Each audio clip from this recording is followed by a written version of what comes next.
aqui passar para a mensagem do pastor Robson Aleixo, o livre arbítrio de Jonas, é o tema da mensagem. Eu estava em casa quando morava e servia em Arthur Nogueira, e a minha filha mais velha, Alicia, chegou da escola. Ela estava no pré-1 e falou: pai, eu vou me casar. Você está rindo porque não foi você. Não é legal, não. Obrigado, pastor. Falou: pai, eu vou me casar. Passou um frio na minha espinha. E eu parei tudo que eu estava fazendo. Fui até a sala de onde ela tinha anunciado isso. Olhei bem para aquela carinha, né? Olhando, feliz da vida. Falou: aí, você vai casar com quem? Eu vou casar com o Pedrinho. Pedro, o nome do menino lá. O desaparecido. Ninguém nunca mais achou o Pedro. Você vai casar com quem, filha? Eu vou casar com o Pedro. Filha, veja bem, a nossa família é uma família bíblica. E na Bíblia são os pais que escolhem. Então eu vou escolher quando e com quem você vai casar. Quando você já sabe, depois dos 30. Com quem eu te aviso um pouco antes. Eu não imaginava o impacto dessa notícia. Ela saiu de perto de mim, entrou no quarto, fechou a porta e começou a chorar. Chorou. Aí acontece, veio minha esposa, né? Falou: olha lá o que você fez, vai lá falar com ela. Antes de eu ir lá falar com ela, lá veio a menina, enxugando as lágrimas. Olhou para mim e falou: pai, eu posso pelo menos fazer algumas sugestões? Eu sugeri, você pode. E de uns tempos para cá eu tenho recebido algumas sugestões com frequência. Algumas delas, né? A gente tem um relacionamento com Deus. E esse é o grande desafio, ou um deles. Mas não é pequeno, ele não está lá embaixo na categoria. É um grande desafio do cristianismo. O Deus cristão, o Deus bíblico, é um Deus que se relaciona. E por mais que a gente tenha domesticado essa palavra, isso é desafiador. Como as perguntas simples, eu já fiz algumas vezes e faço para você. Você crê que Deus pode tudo? Se sim, diga sim. Isso é bom? Sim ou não? Isso é ótimo. Isso é fácil. Envolve desafios que pagãos não enfrentam, que ateus não enfrentam, e envolve perguntas que céticos não respondem. Não precisam. O nível de complexidade de você crer, aceitar e se propor a se relacionar com Deus que pode tudo é gigantesco. É bom, mas não é fácil, por uma questão bem simples. Você já orou por alguém que estava doente e passou pela experiência de orar pelo doente e o doente morrer. E nunca vai poder se levantar dizendo: essa é um tipo de doença que Deus não cura. Esse é um tipo de desafio maior do que o Deus que eu creio. Você não vai conseguir dizer que Deus não consegue. Tudo o que acontece, de uma forma ou de outra, está sob o poder dele. Crê que Deus é onipotente? Sim. Isso é bom? Sim. Isso envolve perguntas complicadas? Sim, também, porque se Deus não curou o seu avô, não é porque ele não pôde, em última instância é porque ele não quis. Deus pode parar com a guerra? É claro que pode. Claro que pode. Isso é um desafio? Ateus não enfrentam esse tipo de desafio. As perguntas são bem mais fáceis. Deus não existe. E acabou. Não tem. Você crê que Deus é perfeito? Sim ou não? Sim, isso é bom? Maravilhoso. Isso é maravilhoso, ele é perfeito. Isso é fácil? Não. Relacionar-se com uma pessoa perfeita é complicadíssimo. Todos os maridos estão rindo. Numa questão simples. todas as coisas equivocadas e erradas e mal compreendidas do relacionamento serão suas. Isso é se relacionar com alguém perfeito. Você está se relacionando com alguém perfeito, alguém falou e você não compreendeu. Você não vai poder olhar e dizer assim, você não disse direito. Ele é perfeito. Todos os erros do relacionamento são seus. Todos. Absolutamente.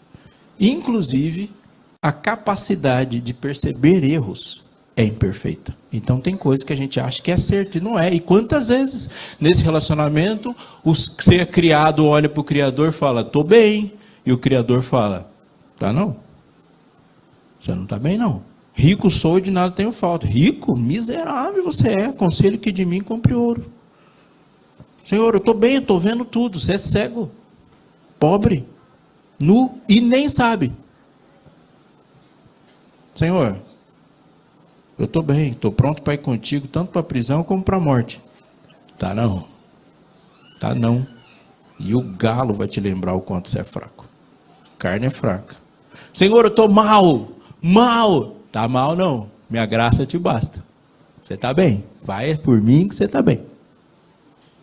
Nossa capacidade de nos colocar é complicado. O relacionamento é um desafio. Por ser um desafio, muitas pessoas estão vivendo um triste relacionamento sem compreender a dinâmica disso, porque vivemos num mundo conflituoso em cosmovisões. Relacionar-se envolve decidir no relacionamento. O Deus que você crê te deu poder de decidir no relacionamento. E as decisões se dão dentro do espaço de um ser soberano. Isso sempre será complicado.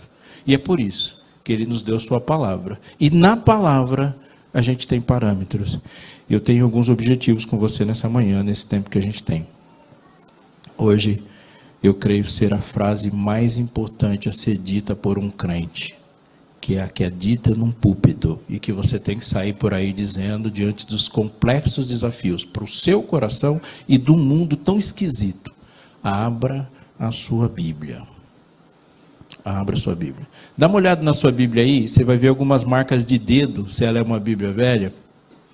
A parte que não tem marca de dedo, pode abrir lá. Livro do profeta Jonas. Porque Jonas está dentro de um grupo de profetas que chamamos de profetas menores. Não porque eles tinham pouca importância, mas é porque eles escreveram pouco. Mas é a parte da Bíblia que está sem marca de dedo. A gente visita pouco, infelizmente, mas eles são extraordinários, maravilhosos. Livro de Jonas, na minha Bíblia, com os comentários, dá 1, 2, 3 páginas. 2 folhinhas. Curto, 4 capítulos curtíssimos e maravilhosos. Se você quiser revisitar Jonas na tarde de sábado, ou enquanto você espera o almoço de hoje, você lê ele todo, mas você não consegue tirar conclusões profundas lendo Jonas com velocidade. Ele é um livro para ser lido vagarosamente, porque ele é denso de informações e conceitos e enormes desafios. Muitos desafios. Ele tem muitas singularidades. Por exemplo, a singularidade de Jonas é de que ele é o único profeta que não prega para o seu povo. Ele é um profeta essencialmente missionário transnacional. Ele é um profeta que fala para outros. Ele não está repreendendo Israel, não está convidando Israel. Ele, anota bem essa frase, ele é Israel. Ele é Israel em sua missão. E ele revela nos seus sentimentos, nas suas expressões, o que é Israel. Ele desafia-nos nesse tempo de hoje a colocar em questão as nossas opiniões pré-fabricadas. Vou te provocar, tá bom? Nós estamos no mundo de uma das palavras mais comuns, é a palavra tolerância. Tolerar o diferente, tolerar o diferente. A intolerância não é um traço político ou cultural. Se você olhar para a Bíblia, intolerância é um traço humano. Seres humanos em pecado são intolerantes. Qualquer ser humano não transformado detesta tudo que não é ele. Porque isso é um traço do pecado. Você está me entendendo? Sim ou não? Tira Deus do seu coração e você vai se tornar chatíssimo e intolerante. É um traço, como o farisaísmo também tem esse nome no momento em que Jesus está pregando. Mas ele tem 1 milhão de outros nomes na história humana, porque o farisaísmo é um traço da natureza humana que tenta baixar o padrão para o alcance das mãos dele e classifica todo mundo entre competências e incompetências no que diz respeito à fé. Aqui há um desafio, porque é fácil ser tolerante com quem está longe. Sou tolerante, eu acho que todas as culturas devem ser respeitadas, mas eu só convivo com uma. É fácil tolerar quem está longe. Eu te pergunto, o que é mais fácil pregar para alguém que está lá na Arábia Saudita ou pregar para aquele vizinho que um dia você fez um contrato com ele e ele deu o maior vacilo com você no contrato? O que é mais fácil? Mandar ir pregar lá em Bangladesh para pessoas que você nunca viu, que a gente acha excêntricas nos seus costumes, ou pregar para pessoas do trabalho que já pisaram na bola com você? Esse é o desafio de Jonas. Porque nós olhamos para ninivitas, mas Jonas sabe exatamente o que significa o ninivita. Mas ele sabe que o ninivita significa para ele. Ele, pessoalmente, sabe qual é o desafio de amar uma pessoa conhecida, cuja mágoa é pessoal. Isso é Jonas. Jonas se coloca num patamar de classificar ou desclassificar e nos chama a atenção por uma coisa muitíssimo séria aqui. Capítulo 1, verso 1 diz assim: Veio a palavra do Senhor a Jonas, filho de Amitai. Isso não dá uma indicação forte de que ele é uma pessoa conhecida. Não vou ler todos os textos, mas se você der um salto para 2 Reis 14, você vai perceber que Jonas está vivendo ali quase que meio século depois de Eliseu. Então, nessa sequência de grandes profetas, você tem Elias, Eliseu, e o próximo que vai aparecer pregando na história de Israel é Jonas. E se você fazer um cálculo, 40, 50 anos depois de Eliseu, na época ali de Amitai, você vai perceber, filho de Amitai, que é uma época de enorme prosperidade em Israel. E Jonas profetiza prosperidade. Está se colocando? Tem alguém que fala assim, olha, vai dar tudo certo. E que bom dar uma profecia como essa. Não é gostoso? Alguém chega, vai lá, avisa para o irmão lá que o filho dele vai sarar. Vai lá, avisa que aquele emprego vai vir. Toma posse dessa bênção. É bom dar esse tipo de notícia. Agora, Jonas, eu tenho um outro recado. Sai daí e vai lá para Nínive. Vá falar com os ninivitas. Jonas deve ter regalado o olho e falar o quê? Que eles vão todos morrer? Eu vou fazer isso aí, vou agora. Não. Não é isso. Fala para eles que eu os amo. A senhora é demais. Vou não. Dispõe-te, diz o verso 2, vai à grande cidade de Nínive e clama contra ela, porque a sua malícia subiu até mim. Por favor, atente, porque eu vou te dizer, porque esse texto é grande, muito grande. A primeira diz respeito a você e eu no relacionamento com Deus soberano, todo-poderoso. Deus chega para Jonas e fala, vai. O que Jonas fala? Vou não. O que Deus fala? Vai sim. Qual escolha Jonas teve? Isso é bom ou ruim? Isso é bom ou ruim? Olha aqui para mim. Eu tenho certeza absoluta que se todas as escolhas que você fez na vida, do momento que você nasceu até hoje, Deus tivesse falado tudo bem, você estaria morto. Absoluta. Por mais sábio, inteligente, sensato que você seja, eu tenho certeza absoluta, Deus não deixa a gente escolher tudo. Essa é uma fantasia do livre-arbítrio humano. E nós vamos chegar a uma conclusão rápida por algumas razões.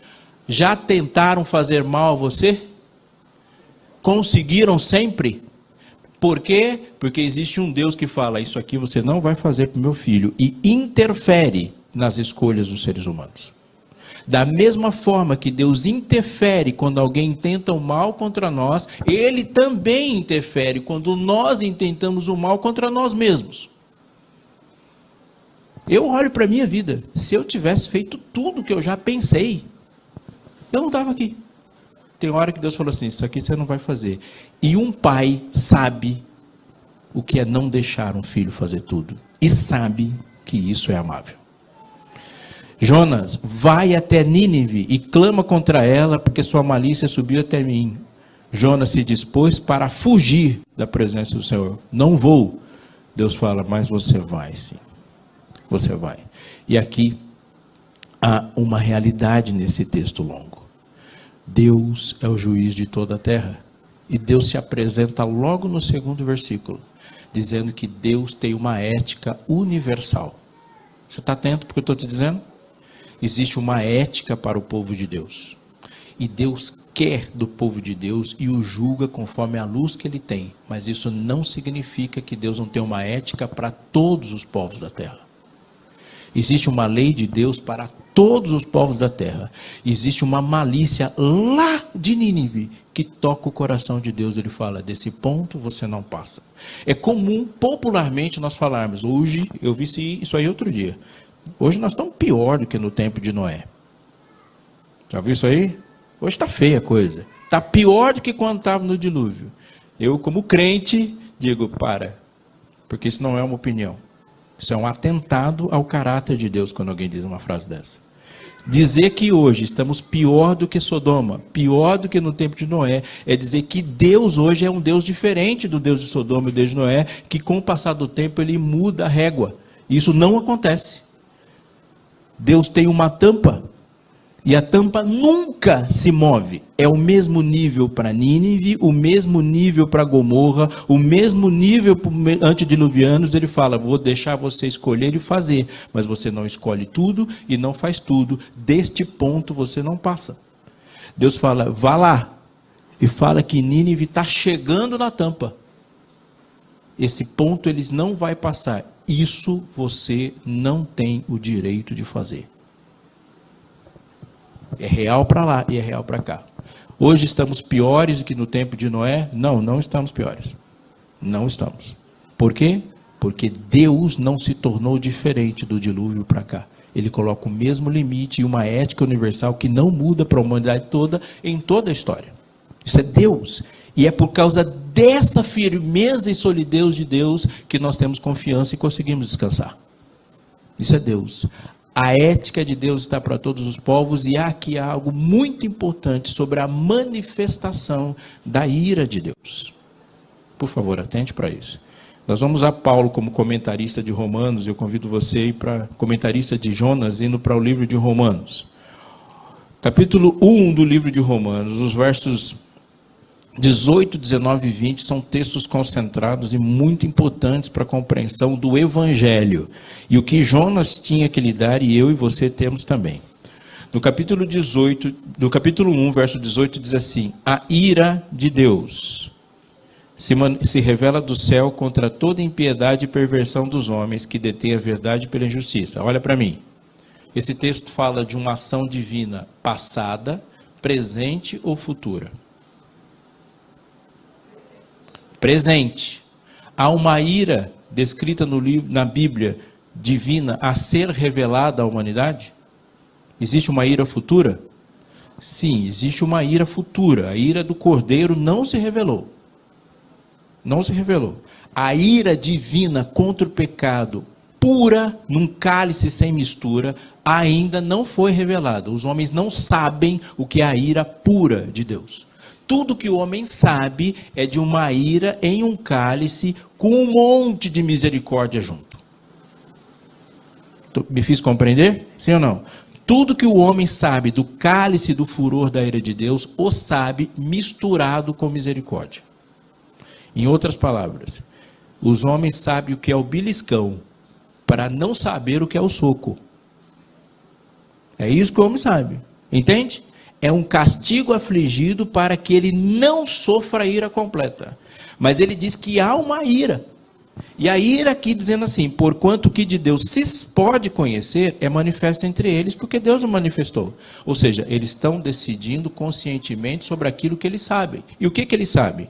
Porque os atributos invisíveis de Deus, assim o seu poder, como também a sua divindade, claramente se reconhecem desde o princípio do mundo, sendo percebidos por meio das coisas que foram criadas. Tais homens são por isso indesculpáveis. O planeta tem consciência, está tomando decisões a respeito da diferença que existe entre o que nós somos e o que Deus é.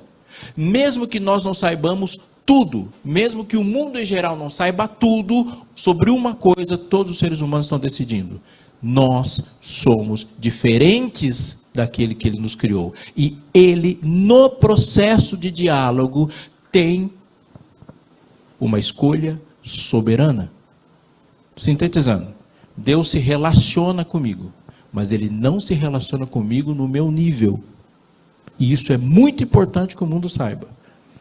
Deus não sai do trono porque o céu está lotado. Ele fala, está lotado aqui, vou levantar, você senta aqui um pouquinho. Deus não se muda para ser aceito. Ele propõe que um ser humano seja transformado, não ele. Ele não vai, vou ficar diferente para você me aceitar. Deus não muda o céu para ficar do nosso gosto. Ele muda o nosso gosto para a gente desejar o céu. Esse é Deus. Há um relacionamento. Mas no relacionamento ele deixa bem claro quem é o Criador e quem é a criatura. Lembra-te do dia do sábado para o santificar. Qual dia? O sétimo. Por que não pode ser o sexto? Porque fui eu que criei. Porque em 6 dias fez o Senhor. Não é assim, você apareceu no sétimo. Não, não. Você apareceu no sexto. Não, não. Eu te fiz. Isso é Deus. Há uma diferença e que Jesus, o Jesus badalado e pop que as pessoas falam por aí, ele é o Jesus que olha para frente de Pilatos e fala, você não sabe que eu podia te livrar? Não é isso que Pilatos falou para Jesus? Que Jesus falou para ele? Quem é rei de nós dois aqui? Nenhuma autoridade teria sido dada se do céu não fosse dada. Não é bem assim, Pilatos. Não é bem assim. Ele para na frente de Pilatos e não perde sua majestade em 1 milímetro, mesmo açoitado. Ele para na frente de Herodes, e Herodes fala, faz alguma coisinha engraçada aí para eu dar risada. Ele fala, vou falar um negócio para você. Quando eu voltar, você me verá, mas o próximo sangue que escorre é o seu. Tudo isso te entrego, se prostrado me adorares. Some daqui. Deus se relaciona amorosamente, sem sair do trono. Isso é tremendamente importante quando se fala do Evangelho, porque o Evangelho é algo, uma mensagem a ser pregada para pessoas que estão se apropriando indevidamente do direito divino. Todo pecador, em última essência, é alguém que se apropria indevidamente do que não é seu. Todo pecado é tocar indevidamente o trono. Todo pecador.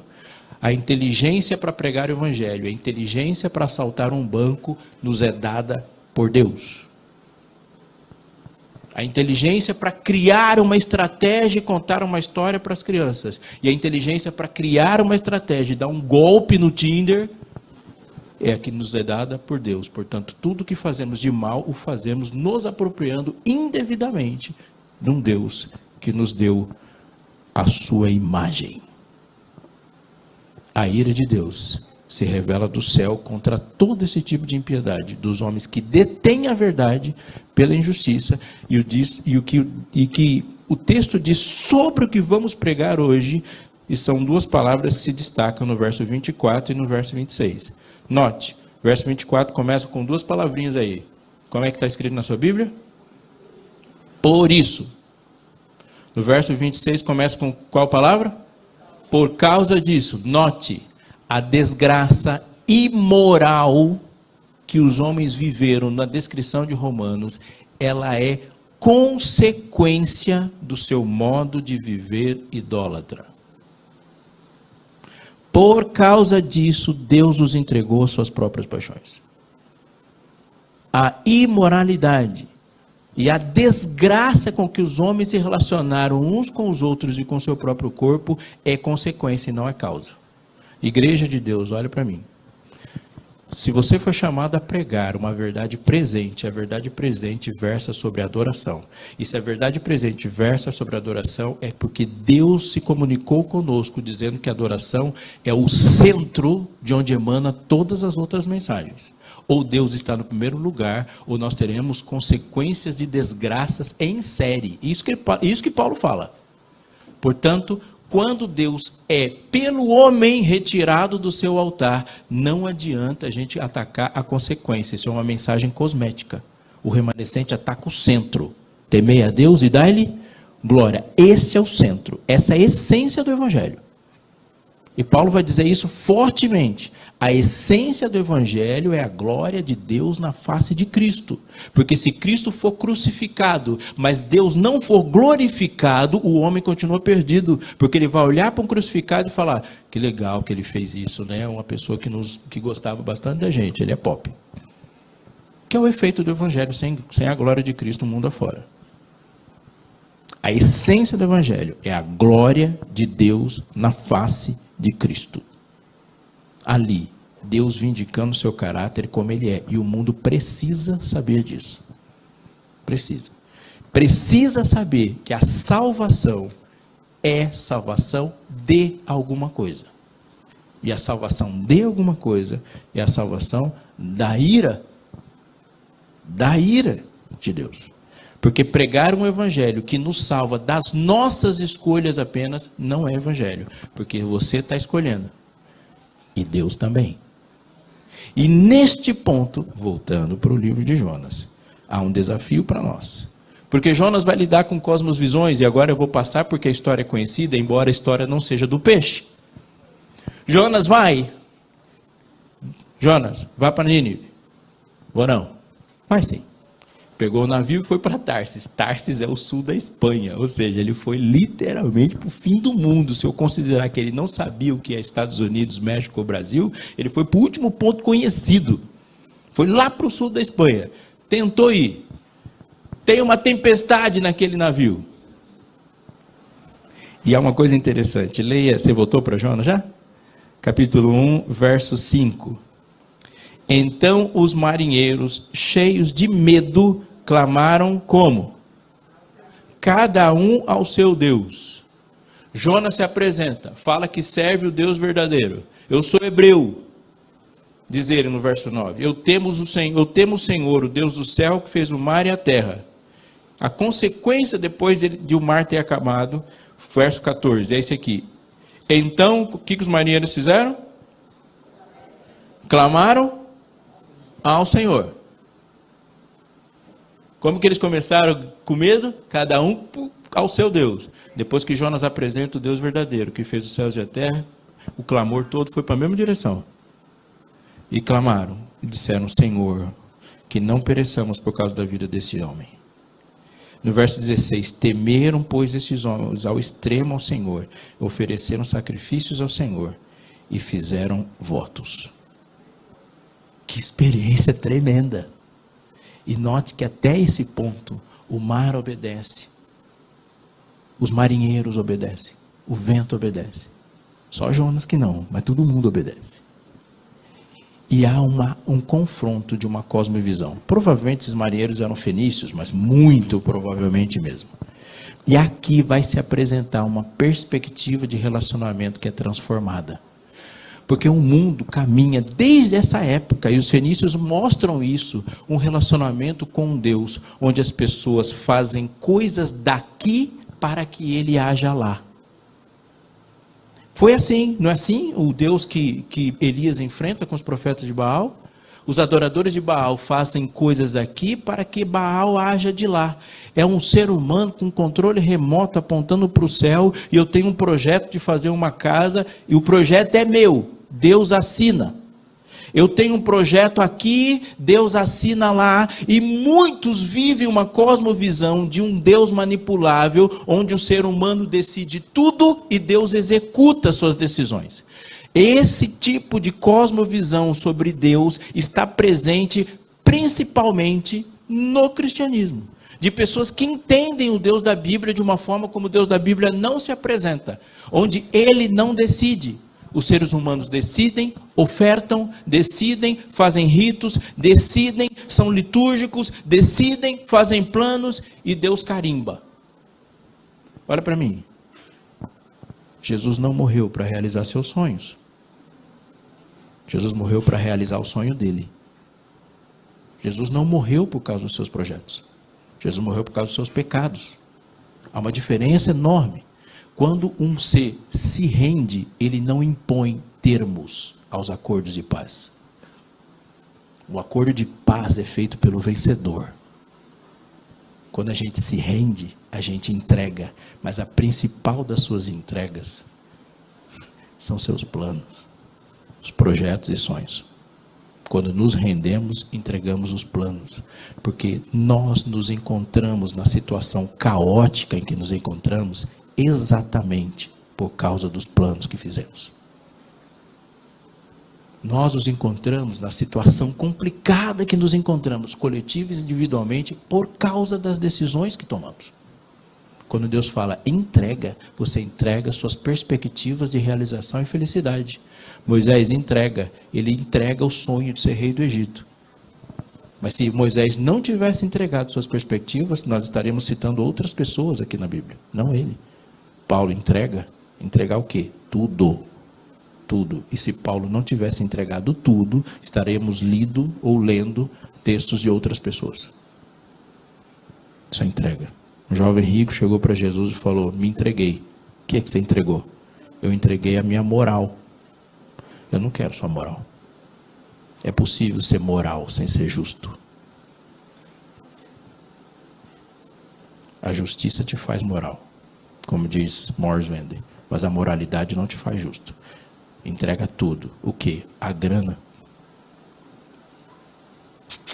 Muita coisa. Ou não? Não se rende. Rendição. E os termos da rendição é escrito pelo vencedor. Mas há um outro conflito de perspectivas aqui. A perspectiva de que Deus decide absolutamente tudo e nós não decidimos nada. Que também é equivocada. Eu estava descendo da minha sala, uma menina chegou para mim e falou, você pode voltar para sua sala um pouquinho, que eu queria perguntar uma coisa séria para você. Perguntou com lágrimas nos olhos. Eu falei, qual é a pergunta? Deus não responde. Deus não te responde, como assim? Eu estou orando há mais de 6 meses, porque eu estou com dúvida. E eu vi um sermão, e jogou na minha conta, pastor. Eu vi um sermão seu, dizendo que a gente tem que viver na dependência de Deus. Eu estou entre odontologia e arquitetura. É quase a mesma coisa, né? Odontologia e arquitetura. E eu queria falar, Deus, diz para mim, e Deus não fala. Já passou por isso? Já? O problema não é quando ele fala sim ou não. O problema é quando ele não fala nada. Esse é o problema. Quando ele fala não, está resolvido. Odontologia e arquitetura. Odontologia e arquitetura. E ele não respondeu nem odontologia nem arquitetura. Falei, daí, o que você fez? Estou fazendo psicologia. Mas por que ele não me responde? Eu quero que ele escolha. Ele respondeu, querida. Ele respondeu que vai deixar você escolher. Essa é a resposta dele.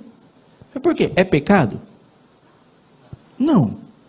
Mas como que é a vontade de Deus? A vontade de Deus está descrita na lei.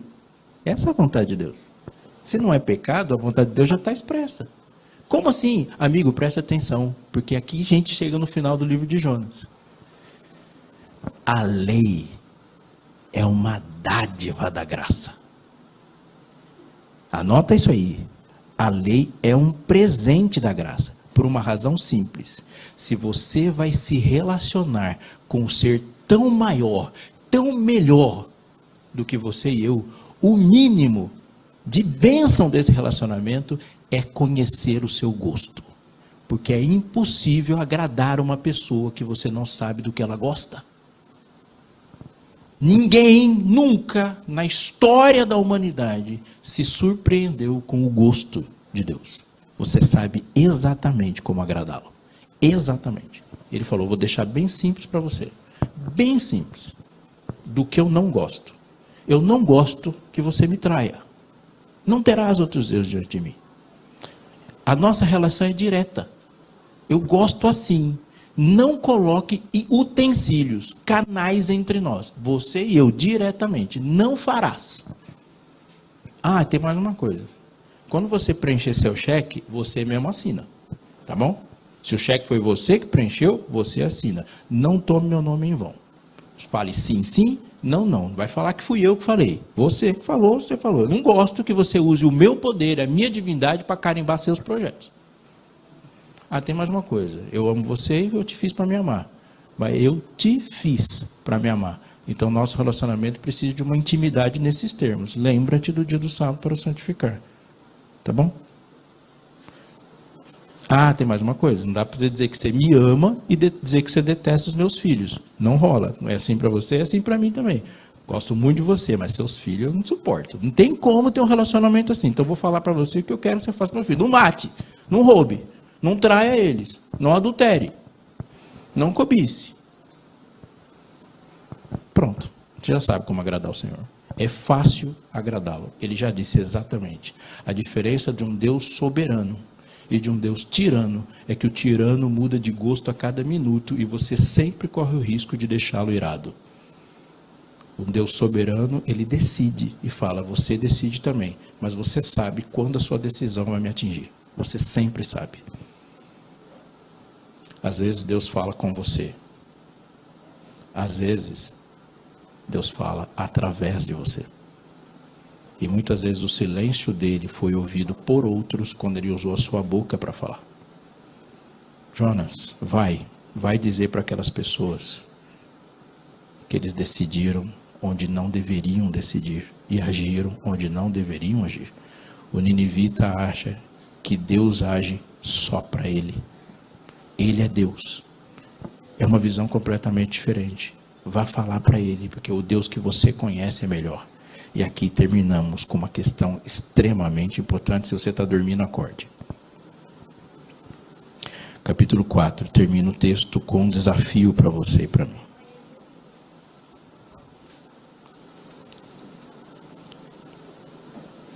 Então fez o Senhor, verso 6, nascer uma planta que subiu por cima de Jonas para que fizesse sombra sobre sua cabeça, a fim de livrar do seu desconforto. Jonas, pois, se alegrou em extremo por causa da planta. É a primeira vez que ele fica alegre. E a única vez que ele fica alegre é por causa dele.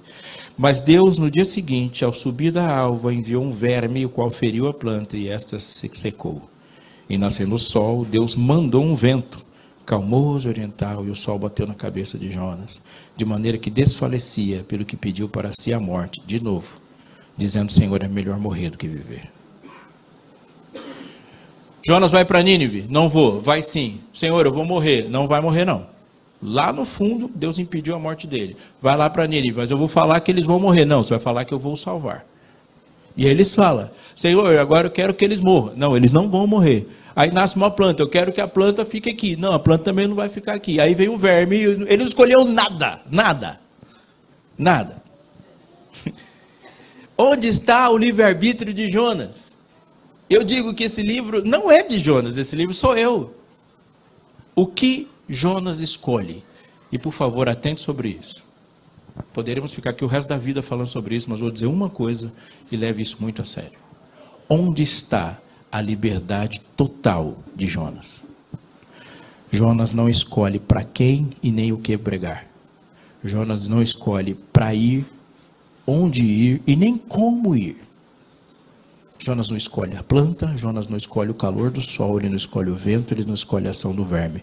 Mas Deus chega em um momento que ele entra numa guerra e para. Porque Jonas escolhe livremente se ele vai amar ou não vai amar os ninivitas.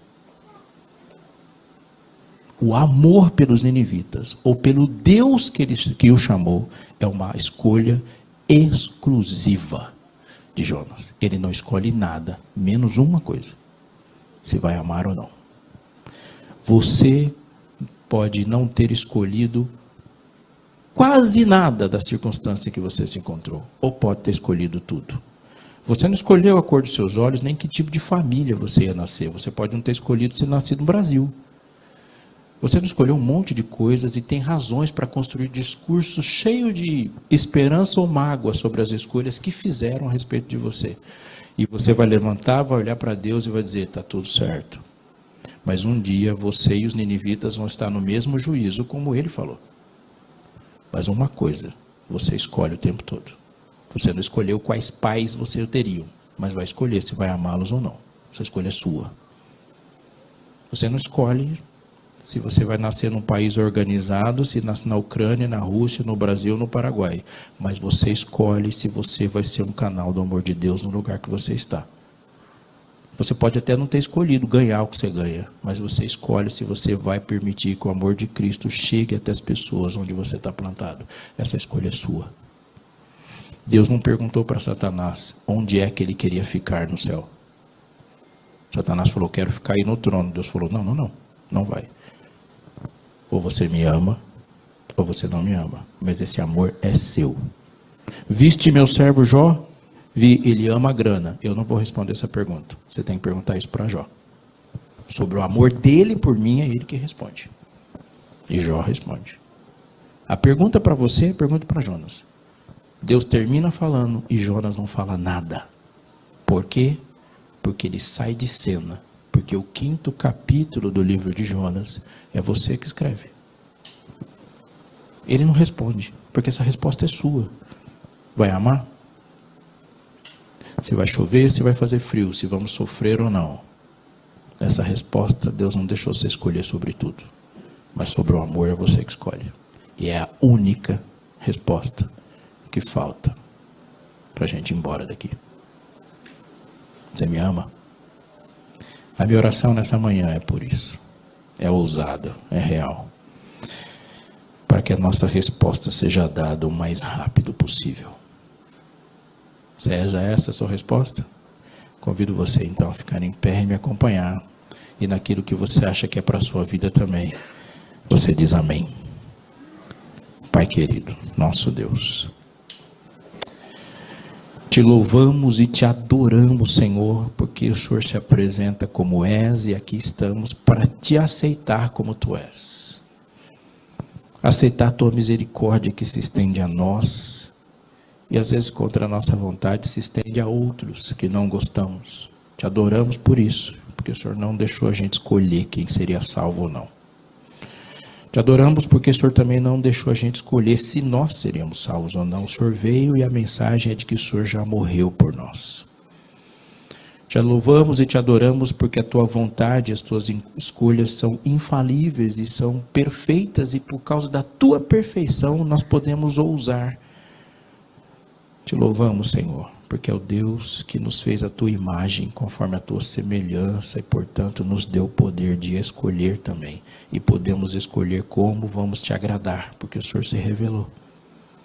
Mas aqui, Senhor, te pedimos que atues profundamente no centro da nossa vontade, para que haja amor em todas as nossas escolhas.